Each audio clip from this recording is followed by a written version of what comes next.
Et yo, Otep, à toutes nos sœurs braves, Otep, à tous nos frères braves qui militent pour la renaissance africaine.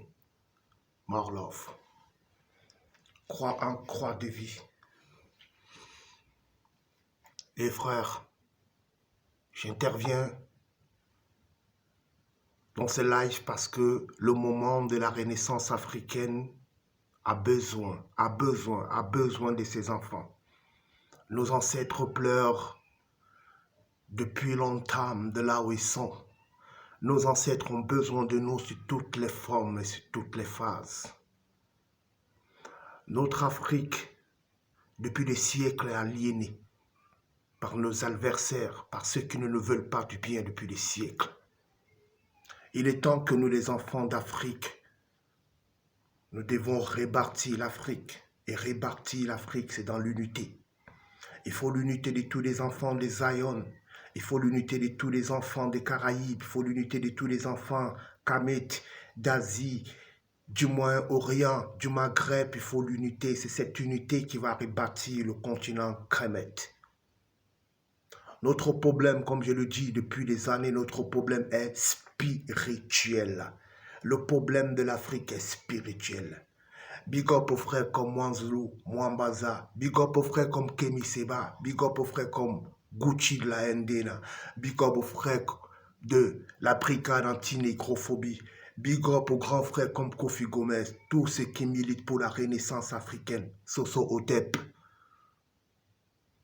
Le problème de l'homme noir est spirituel. Je soutiens le frère Kemi Seba, qui depuis des années milite pour la renaissance africaine, qui milite pour que l'Afrique ait sa monnaie, la souveraineté monétaire.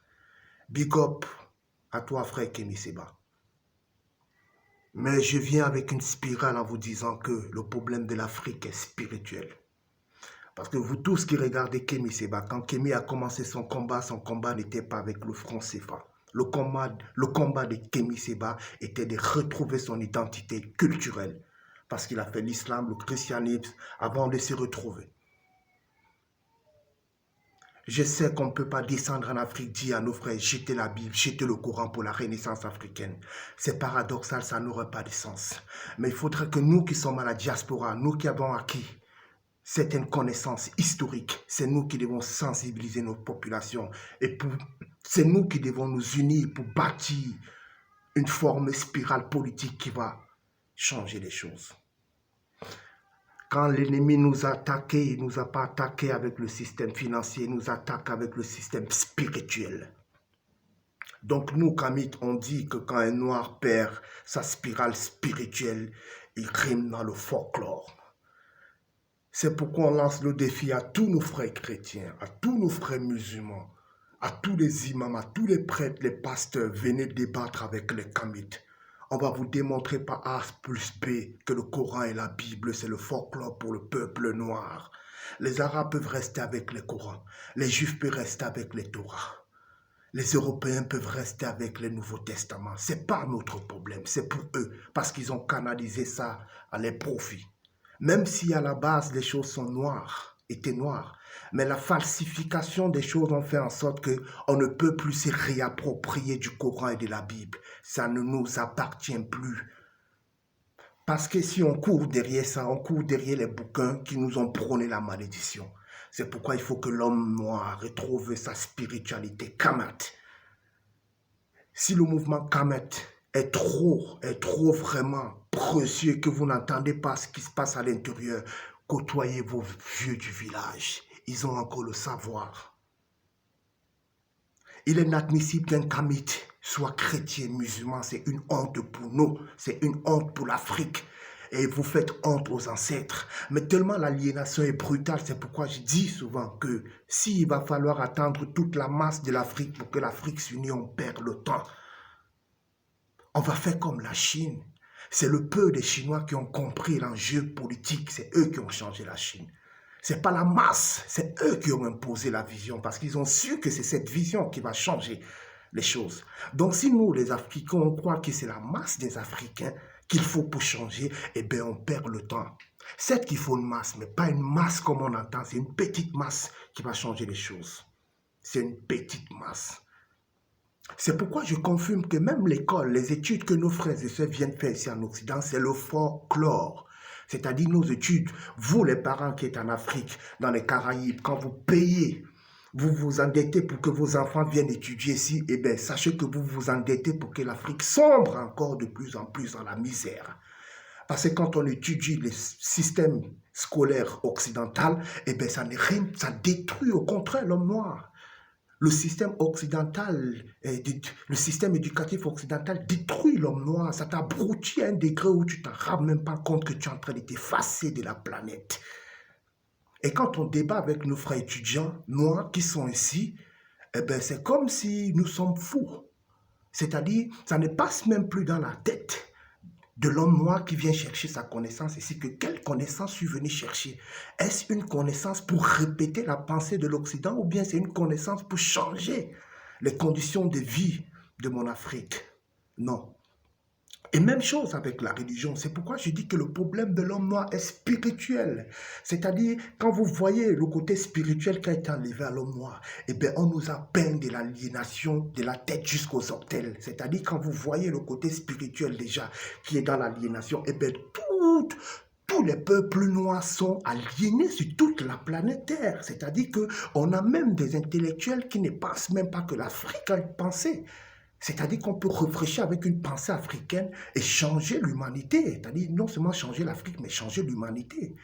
Parce que le corpus scientifique, c'est chez nous que ça a été bâti. Ce sont nos ancêtres qui ont élaboré le corpus scientifique. Donc, les rosicruciens, les francs-maçons, l'islam, le christianisme, le bouddhisme, c'est des enfants chez nous.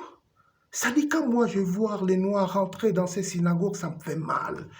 Parce qu'ils n'atteignent même pas l'orteil de la spiritualité kamat.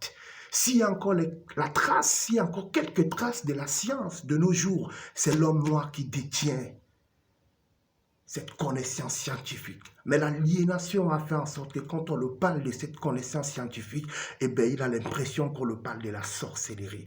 Vous savez que la franc-maçonnerie, la Rose-Croix, l'Illuminati, ils ont volé le savoir spirituel égyptien.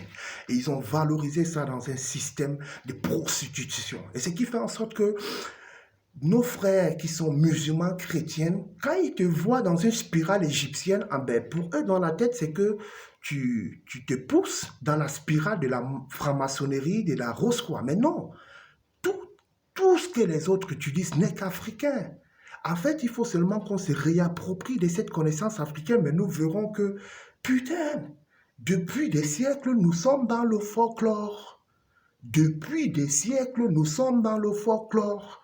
Donc, vous allez voir que dans les enquêtes, dans le système mathématique en Occident, mais ceux qui font la honte du peuple kémite, c'est les musulmans et les chrétiens. Ça, il n'y a plus rien à dire. Parce que depuis des siècles, depuis que l'homme noir est devenu musulman chrétien, l'homme noir ne peut même plus créer même la boîte de tomates. C'est-à-dire qu'on a perdu l'esprit de la science. Nous sommes devenus répétiteurs de la connaissance dans tous les domaines. Dans tous les domaines, l'homme noir est répétiteur de la connaissance. Quand je vous dis que quand on rase un peu plus sa spirale spirituelle, mais il est perdu. Regardez cette Afrique, regardez les Caraïbes, regardez toutes les zones où l'homme noir et la femme noire se trouvent. Nous sommes que dans la répétition. Nous sommes dans la répétition. Regardez le côté spirituel qui fait l'homme. Aliénation, c'est l'islam en Afrique, c'est le christianisme en Afrique. Regardez le côté administratif dans nos politiques, les gens qui nous gèrent. Vous voyez que nous avions des gouverneurs qui représentent la partie occidentale chez nous. C'est-à-dire que ce que nous appelons présidents en Afrique, c'est des blancs à la peau noire qui n'ont rien à foutre avec nos misères. C'est-à-dire qu'ils font ce que l'Occident les demande de faire. Même chose comme un prêtre, un pasteur, il répète ce qui est écrit dans la Bible sans toutefois faire les recherches. Même chose avec un imam. Il répète ce qui est dans le Coran sans toutefois aller au fond des recherches. C'est-à-dire quand tu viens même le critiquer, mais c'est un problème. C'est un problème. Et c'est ça, les mêmes choses. Ça continue avec le système administratif. Nous répétons tout notre code pénal, la loi, tout ce qu'on utilise, c'est français, c'est occidental. Que ce soit du côté anglophone, francophone, nous répétons la même chose. Et quand on quitte du côté administratif, on revient du côté éducatif. Vous voyez bien le folklore. Moi, je viens de la province de la France qu'on appelle le Cameroun. Vous voyez bien que le système éducatif camerounais est programmé en France. C'est-à-dire que ce qu'on éduque au Cameroun est programmé ici en France. C'est-à-dire que vous voyez bien que les intellectuels africains sont programmés pour répéter ce qui vient de l'Occident. Donc, on les appelle, comme Bokbassok dit, les répétiteurs de la pensée occidentale. Et on ne peut pas compter sur eux pour bâtir une Afrique nouvelle. On ne peut pas. Il faut qu'on se réapproprie de ce que nos ancêtres nous ont laissé. Il y a des abrutis qui disent, oui, vous parlez de l'Égypte, mais si l'Égypte était aussi puissant comme vous le prônez, pourquoi est-ce que les Arabes et les Blancs vous ont déstabilisé? Eh bien, frères aliénés, sœurs aliénées, les Arabes, l'Occident, ils nous ont eus parce que nos ancêtres ont passé des milliards d'années, donc des millénaires sans connaître ce que c'est que la famine, sans connaître ce que c'est que la guerre, sans connaître ce que c'est que les prisons. Seul le continent Kamat a vécu tout ça. Nous sommes le seul peuple qui avons eu des civilisations, des empires qui n'ont eu pas de prison, pas de système maladie contagieuse qu'on vit aujourd'hui avec l'Occident. On n'a pas vécu ça.